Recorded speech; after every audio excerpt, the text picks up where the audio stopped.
Comment valoriser un patrimoine culturel immatériel? Quelques éléments de réponse avec l'exemple du patrimoine culturel alimentaire alpin et le projet européen Alpfoodway. Avec nous pour en parler, Diego Rinaldo, bonjour. Bonjour. Vous êtes professeur associé de marketing chez Cage. Vous allez nous raconter la genèse de ce projet Alpfoodway. En quoi consiste-t-il?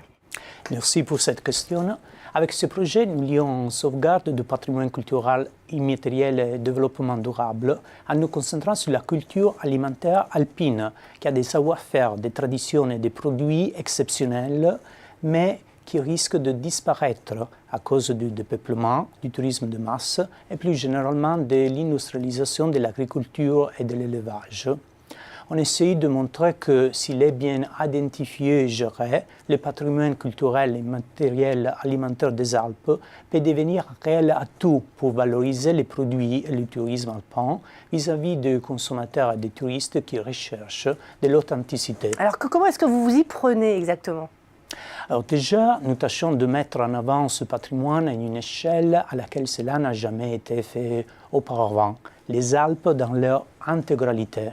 Avant, chacun agissait de manière fragmentée et non coordonnée. Prenez par exemple la fête du pain noir. La préparation du pain de seigle est une tradition commune aux Alpes qui risque de disparaître. Suivant la tradition, avec cette fête, on allume le four communautaire le même jour d'octobre et on propose des activités comme faire le pain ensemble pour transmettre cet héritage aux jeunes générations et aussi aux nouveaux habitants. La fête est née en 2014 en Italie, dans la Val d'Aoste, et après s'est étendue à toutes les régions du nord d'Italie, et après la Suisse et la Slovénie, en 2018 aussi la France, dans le parc naturel régional du massif de Bauges en Savoie. Après, l'ambition ultime de ce projet est de créer les conditions permettant la candidature de la culture alimentaire alpine comme patrimoine culturel immatériel de l'UNESCO. Alors la question qui se pose ensuite, c'est comment valoriser ce patrimoine culturel immatériel? Le problème, c'est que les produits alpins traditionnels sont plus chers que les produits industriels et parfois même les AOP n'arrivent pas à protéger les petits producteurs de montagne.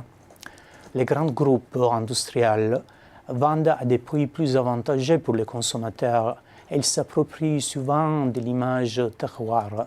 Par exemple, dans le cas des fromages, ils montrent dans la pub des vaches en alpage, ce qui est la normalité pour les petits producteurs traditionnels, quand la réalité des grands groupes, c'est l'élevage intensif dans des étables de plaine avec des conditions pénibles de bien-être animal. Alors donc en fait, la vraie question derrière tout ça, c'est comment justifier un prix plus élevé? En effet, oui. Mais nous avons identifié plusieurs solutions. La justification du prix passe notamment pour la création d'un storytelling, pour souligner les différences entre produits traditionnels et industriels. Il faut aussi éduquer le goût afin d'aider les consommateurs à percevoir les différences et mettre en scène le produit à travers des expériences. Cela veut dire aussi que les petits producteurs doivent s'associer et mettre ensemble des ressources financières qui sont souvent fragmentées pour réaliser des activités promotionnelles efficaces. Alors, est-ce que vous auriez un exemple à nous donner? Ah oui, bien sûr.